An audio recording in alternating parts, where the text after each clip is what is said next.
Beginning, the gift I should never have given. My name is Jonas Hale, one of Earth's few licensed xenomechanics. My specialty wasn't engines or weapons, but the delicate internal mechanisms of ancient alien artifacts, things no one else wanted to touch. Which is exactly why the Galactic Council sent me to Varkas, capital world of the Syrian Dominion. The Syrians weren't exactly hostile. They just believed humans were soft, too emotional, too sentimental. Every time I walked through the palace halls, dozens of golden eyes flicked toward me like I was some amusing oddity. But one Syrian didn't look at me with mockery or suspicion. Prince Kiri, the youngest child of the royal line. He was small, not weak, just young, barely old enough to begin warrior training. His scales shimmered a softer blue-purple than the adults, and he carried himself with a seriousness that would have been intimidating if it weren't so endearing. He followed me everywhere. At first I thought he was spying. Then I realized he was just lonely. Adults avoided him. Guards stood stiff and unapproachable. His elder siblings trained constantly. And the queen, impressive, commanding, terrifying, barely had time for her youngest. So when Kiri tugged at my sleeve and asked shyly, "Human Jonas, can you show me what you're fixing?" I didn't hesitate. I spent an hour explaining a broken Syrian star map artifact I'd been assigned to restore. He listened too closely, eyes glowing with that same curious spark I used to have when I was a kid discovering how machines worked. The next day he came back. The day after that too. And slowly, we built something the palace had never seen. A human and a royal heir sitting cross-legged on the ground, surrounded by gears, crystals, and ancient circuitry. But the moment everything changed was the night I decided to give him a gift. A small, harmless thing. A folding star compass, an Earth-made navigation tool he'd admired every time I used it. I'd modified it so the holographic star patterns displayed Syrian constellations instead of human ones. He gasped when it lit up. "Jonas, you made this for me." His tail curled with pure joy. His eyes shimmered bright gold, apparently the Syrian equivalent of laughter. "It's yours," I said. The child leaped forward, wrapped his arms around me, and whispered, "I will treasure it." And that was the moment right there that sealed my fate. Because no human was allowed to give anything to a royal child. Not without permission. Not without ceremony. Not without 100 layers of approval. But I didn't know that. Not until dawn. When I woke to the sound of boots thundering through the palace. And the prince's voice shouting, "Leave him alone." Then came the heavy fists pounding on my door, followed by a command that froze my blood. "Human Jonas Hale, by order of the Queen, you are to be detained immediately." Middle, surrounded by royal guards. The door slid open not because I opened it, but because someone overrode the lock.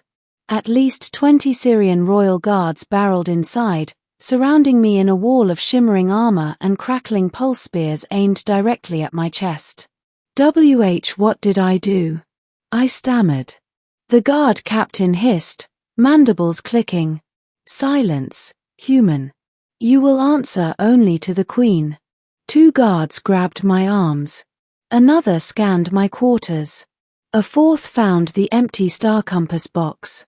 And the captain snarled, "So it is true."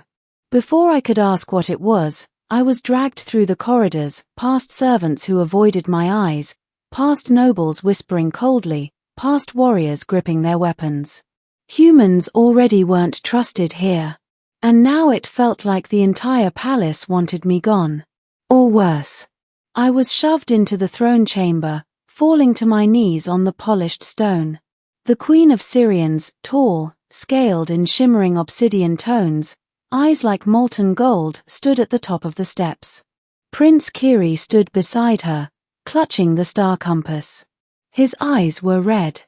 He'd been crying. My heart cracked at the sight. The Queen raised a hand. "Step forward, human." Guards shoved me closer.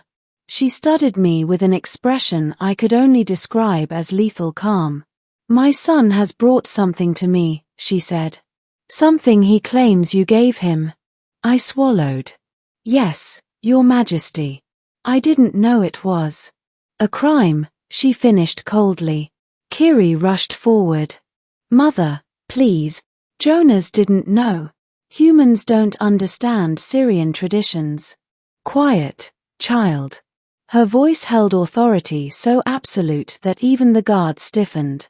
But the prince shook his head. No. I won't be quiet. Jonas is the only one who listens to me, the only one who teaches me anything. Kiri clutched the star compass to his chest. He gave me this because he cares about me. The queen's eyes narrowed, first at her son, then at me. Human, she said, do you care for my child? I hesitated only for a heartbeat, then nodded. Yes. He's my friend. A collective gasp echoed around the throne room. The guards tensed. Nobles whispered. The queen descended the stairs slowly, regally. Do you know, she said softly, dangerously, what it means for a Syrian royal child to accept a gift? I shook my head. She leaned close. It is a declaration. A declaration of what? Her voice dropped lower. Bond. The guards hissed. The nobles stepped back. I blinked. Bond? What kind of bond?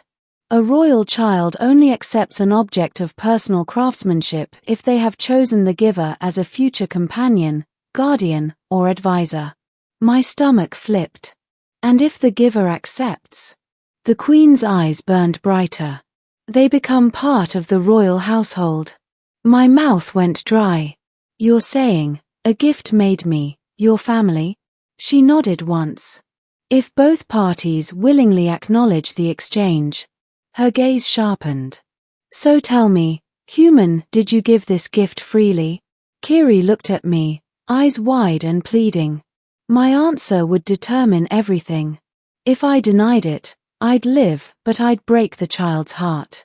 If I confirmed it, I would belong to the royal household of an alien empire. Finally, I breathed. Yes. I gave it freely. The room erupted in shouts. Guards stepped forward.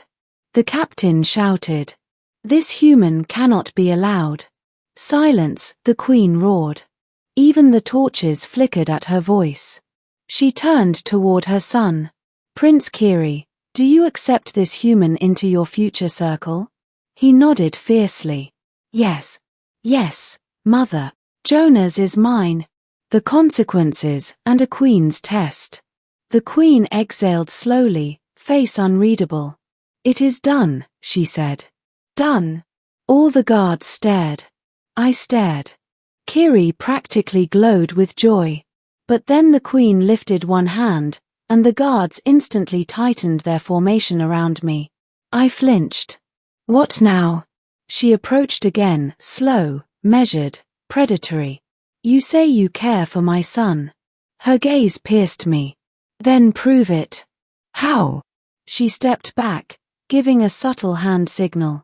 A massive door opened, revealing a training arena drenched in golden light. Face the trial of intent. My blood froze. The trial. The queen nodded. Anyone who enters the royal circle, servant, advisor, guard, or companion must prove their loyalty. But I'm not Syrian, I whispered. I know. Her expression softened slightly. That is why the trial will be adjusted for a human. But it will not be easy. Kiri grabbed her hand. Mother, please, he'll get hurt. The queen touched his head gently. If he is worthy of you, he will not fail. Kiri sobbed. Mother, please, don't make him. But the queen looked at me. Human Jonas. If you wish to reject this path, you may. You will be exiled from Varkas, but you will live. I looked at Kiri, his small shoulders trembling, trying not to cry. He had no friends. No one who treated him like more than a symbol. No one who gave him anything out of kindness instead of duty. I knelt in front of him. "Kiri," I whispered, "I won't abandon you." His eyes widened. "Jonas." I stood and faced the Queen. "I'll take the trial." She studied me for a long moment. Then nodded. "Begin." The trial of intent. The arena was circular, ringed with glowing runes and floating drones humming with energy. A platform rose beneath my feet. And 3 constructs unfolded before me, each shaped like a Syrian warrior, built of light and force, not metal or flesh. The Queen spoke. "You must face 3 phases. Phase 1, endurance." The constructs struck fast, each blow landing like a shockwave. I dodged, rolled, stumbled. My ribs screamed. My arms shook. My vision blurred. But I stayed standing. Because Kiri watched from above, gripping the railing like his life depended on it. When the first phase ended, the Queen simply said, "Good." Phase 2, mind. The arena darkened. The drones projected illusions, hallways twisting, rooms collapsing, 1,000 mirrored versions of myself whispering doubts. I forced myself through each illusion, repeating one thought. "Kiri needs me." When I broke through the final projection, the Queen nodded again. Phase 3, heart. Only one construct stood now. It took the shape of the child.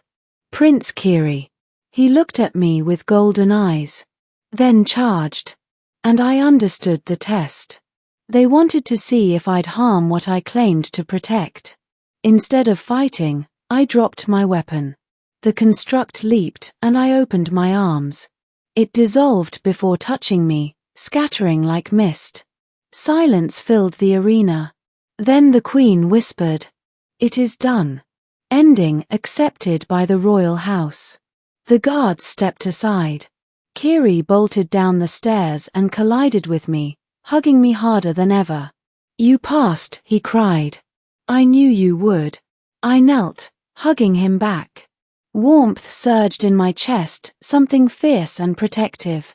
The Queen approached.